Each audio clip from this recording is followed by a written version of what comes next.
காதல் கனவுகள் ஆரம்பம். ஏய் என் காதலா, ஏய் என் காதலா, எனக்கு உன் மேலே தான் காதல் வருகிறது.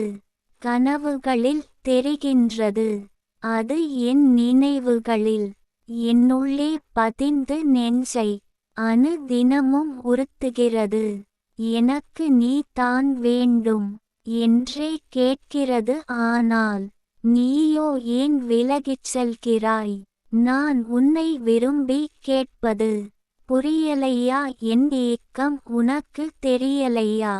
என் கண்ணை நன்றாக பார், காதல் ஏக்கம் தெரிந்திடும். வார்த்தைக்கு வார்த்தை வம்பு செய்யாதே என்னை நம்பு, நானும் கூட ஒரு பெண் தானே, நீயும் ஒரு ஆண் தானே. எட்டி எட்டி போனால் எட்டாது மனம், கிட்ட கிட்ட நெருங்கி வந்தால் நமக்கும் அமைந்திடும் ஒரு நல்லதொரு வாழ்க்கை. கவிஞர் ந. முருகேசன், ஓசூர். கவிதையை படியுங்கள், பாருங்கள். மறக்காமல் லைக், ஷேர், கமெண்ட் மற்றும் சப்ஸ்கிரைப் பண்ணுங்கள்.